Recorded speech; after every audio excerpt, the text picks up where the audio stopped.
After a year commanding his battalions in the brutal war with Germany, Nicholas had made little headway against the enemy.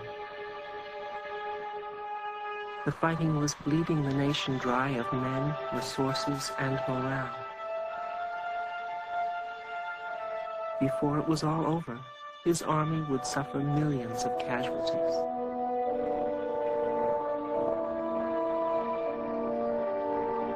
On the home front, both food and government were bad and in short supply.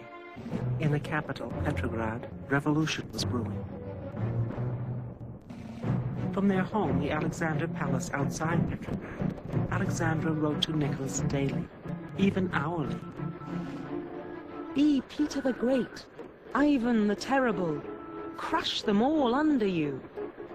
Remember, the Tsar rules. How long?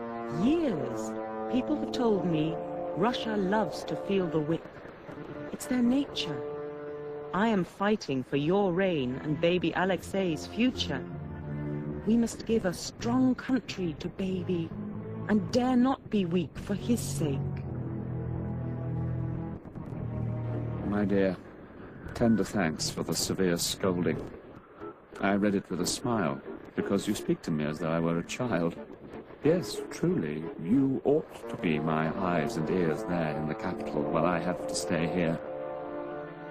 At times, when I think of how things will go, it seems my head will burst. Your poor, weak-willed hubby, Nicky.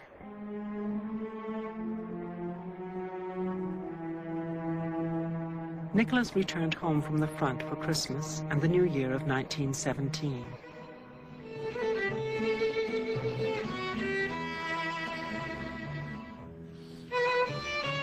More than ever before, this naturally private family withdrew into their own world. But some of those closest to the family wrote about it, such as Lily Dane, the Empress's confidant. Every Thursday evening, a small Romanian orchestra played in the red drawing room. The Empress sat by the fire, staring into the glowing embers. She seemed unusually sad. I whispered anxiously, "Oh, Madame, why are you so sad tonight?" The Empress turned and looked at me. "Why am I sad, Lily? I can't say, really. I think my heart is breaking." Not only her heart, the Romanov Empire itself was about to crumble. There was talk in the streets, in trams, everywhere. People were saying that all our troubles come from the Tsar's court. The Tsarina is a German, so she's a traitor. In Petrograd, rumor ruled. Alexandra was a spy. She was giving Nicholas drugs. He was permanently drunk. The truth was that Nicholas was exhausted. And as every decision he made worked out badly, it was better, perhaps, to make no decision at all. The family began to realize that in some way the Tsar had given up. He had somehow innerly abdicated, probably some 6 months before the real abdication.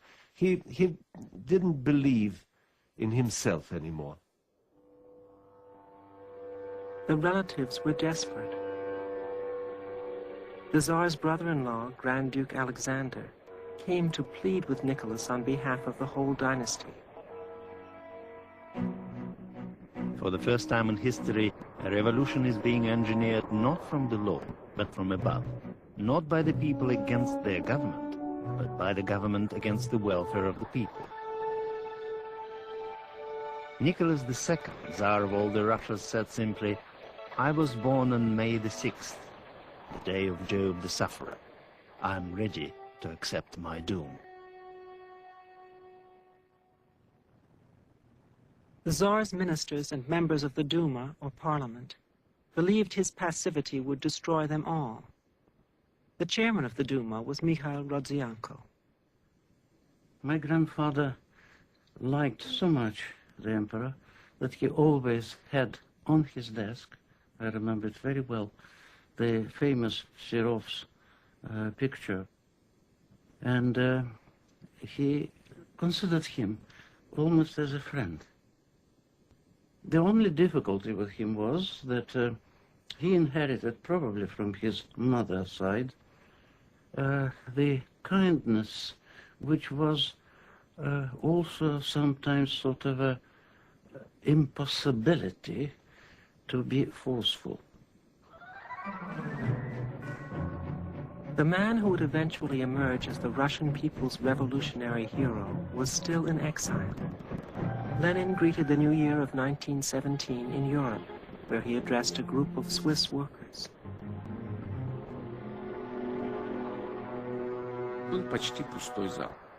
The hall was practically empty, and Lenin, drawing his conclusions at the end of his speech, said, "There are revolutionary currents in Europe, but I think a socialist revolution is still a long way off. We old boys won't live to see it. You young men will, but we won't." He didn't know that in less than 3 months, in his own country, there would be a revolution. As Lenin continued to try to build his tiny Bolshevik party in Europe, in Petrograd, the strikes and protests were multiplying daily.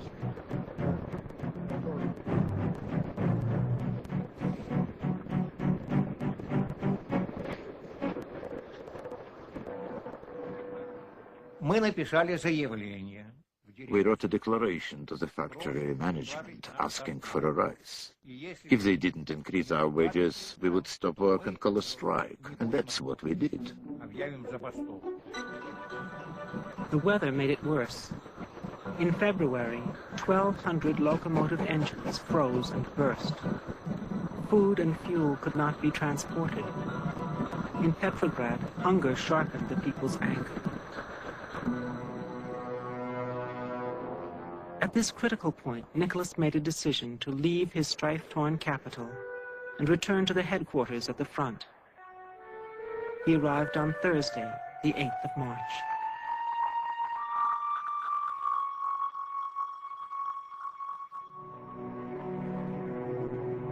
On that very same day, crowds in the capital broke into food shops and helped themselves. By Saturday, even the traditionally loyal Cossacks were assuring the demonstrators that they would not use their guns or whips. Revolution was imminent.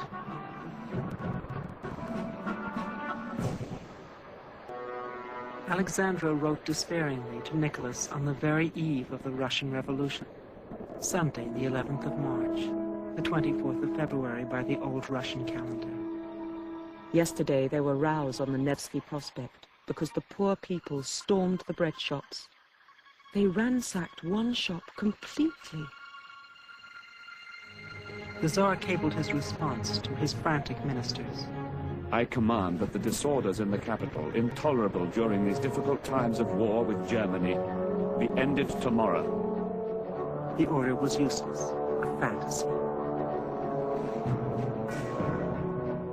In the very square where Nicholas had unveiled a statue to his father years before, the revolution, brewing for days now, broke out. Spontaneously, soldiers and citizens became one.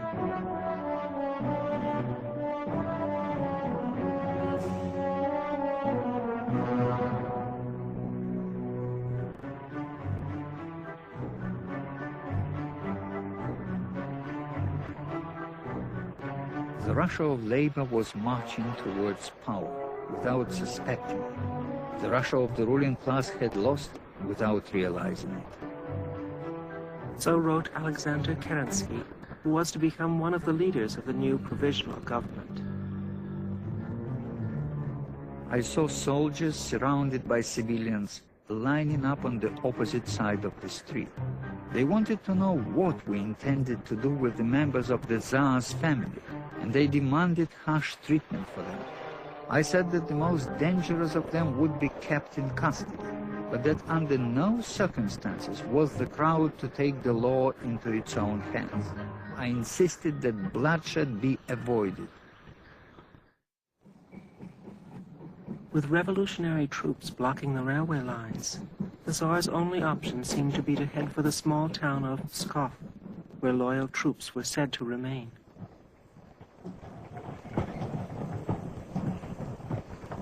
On Wednesday, the 14th of March, the imperial train slipped into a siding outside Pskov. Nicholas appealed to his generals for support, in vain. The weakened Nicholas would have to go. It was time to pass on the throne. The most bitter words came from Nicholas's uncle Nikolai, whom the Tsar had removed as head of the army.